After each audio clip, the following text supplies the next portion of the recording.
Hey guys, Merch Hunter Ricky, and a little bit of a different video style today. I'm in my car at work. I meant to film yesterday, but I got lost in the sauce. Yesterday, we were preparing for my daughter's second birthday, which is today. So anyways, talking about the Iron Giant at the end of chapter 1119, standing up out of the ocean and punching the living crap out of Warcury. That's fantastic. This is exactly what I'm going along with the can the giants hurt the Gorosei theory, because I'm starting from the giants on things that can hurt the Gorosei simply off the principle that they're big and the Gorosei are also big. And, you know, rule number one of kaiju battles is the first thing you got to do is also get a kaiju or a mech. You know, one or both, preferably both, right? Right now we got Luffy going kaiju mode when he can. We got Dory and Broggy being our giants, our kaiju, but on the good side as well as the giant pirates. Now we also have more backup in the form of the Iron Giant. And I actually never thought he would get up in this arc. I thought this would be like a him and Zunisha get up 3 arcs from now at the same time, you know? This is amazing. This is much better. What are his fists made of? I'm thinking some good old sea prism stone, perhaps, if not some steel, some sort of metal that we're not aware of. Something close to the Wapple metal. I've heard multiple theories about this. I think Tekken also brought it up the other day. So don't say I'm saying it, because I didn't. But maybe, you know, and this is all dependent on if Warcury heals that broken tusk or not.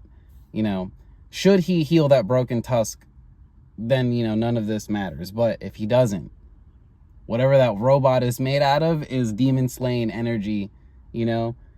Demon Slayer fans, eat your heart out, because we got, and Full Metal Alchemist, you know, we got summoning circle demon monsters, the world government leaders, and we got a giant robot, we got a sun god, and potentially we got a demon sword, cursed sword in the form of Zoro's Kitetsu blade. These things can potentially hurt the Gorosei, but there needs to be a magic equation. There needs to be something that is the end-all be-all to stop the regeneration. This is much like what we see with the Logias, right?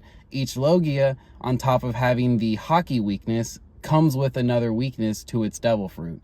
Now, not all the Logia weaknesses are known, right? Like, I don't really know what Kizaru's weakness is other than having to move in a straight line when he uses his power. That's not really a weakness, right? But Crocodile, not only is he got the standard devil fruit weakness, but he also, like, water messes with his sand powers, right? He gets all hard, it's easy to hit him. And, you know, Monet, she's snow.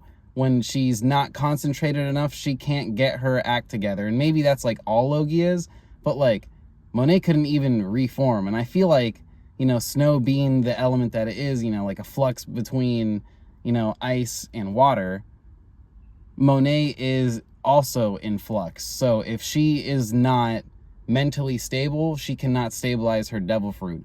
Also, she's constantly using it to create those wings, right? When you are constantly using your devil fruit power, I don't care who you are, I genuinely think it's slowly eating away at you, and maybe you reach a point where it doesn't bother you as much.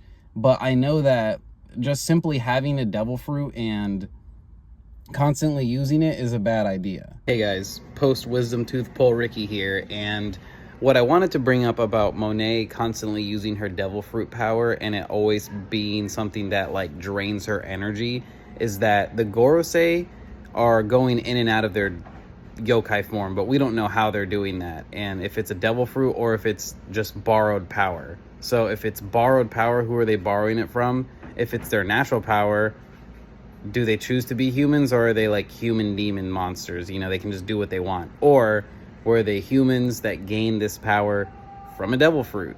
We don't know yet, but I feel like seeing Mars get blasted like that, and we're going to see Warcury if he heals that tusk or not. What we're going to find out pretty soon here is if they are corporeal of this world or just extra dimensional demonic forces that we can't even comprehend. Right? Now, going back, because I've gone on a long tangent now, and I'll probably cut some of it out, but going back to the ancient robot, right? So this thing was made 900 years ago. It was last active 200 years ago, and now it is active here. it speaks in a funny manner in the English translation. I think this is a fact that a lot of people are going over. Like, the speech bubbles for who we think is Joy Boy, right, says, Emet, only when the time is right. And then Emet responds, time right? So Emet might be a simple-minded automaton. He might be a soul bound to a giant mech.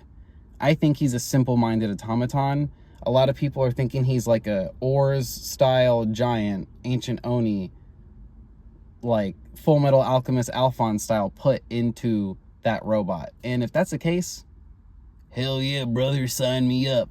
But my personal theory is that it's a simple-minded mech, because although the ancient kingdom was able to create something as amazing as a giant robot, it wasn't able to instill a lot of intelligence in it. And because of that, I think that we're going to have this simplistic nature of this iron giant. Like, it only knows a couple commands. It only knows do this, do that for a couple hundred years until Joy Boy arrives again, you know? But I really do want to know, what are the main factors for this giant? You know, who created it? When did Joy Boy get his hands on it? When did he become friends with it? What other powers does it have? Because it seemingly has a jetpack, right? How else did it get off the floor of the ocean? Because it was walking completely submerged underwater. So it jetpacked up and hit him, Warcury, with like a Pacific Rim style punch, you know? And that's amazing. I love that.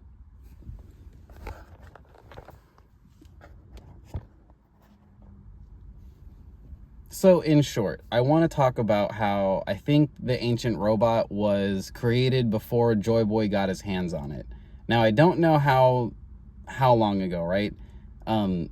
Me personally, I want to say Joy Boy maybe got his hands on Emet, maybe programmed him, or at least trained him or befriended him to explain to him what was happening when the ancient kingdom was got betrayed, or however the ancient history goes, because we don't know anything, right? So right now, just like Vegapunk says, certain types of speculation are just kind of pointless. But my personal guess is Emet comes first, then Joy Boy and Zunisha around the same time, potentially Lily. So right now we have a tentative 4 members of Joy Boy's crew, including himself, where potentially Emet, this robot, is kitted out with some sort of sea prism stone hands, or just the metal he is completely comprised of is strong enough to hurt members of the Gorosei.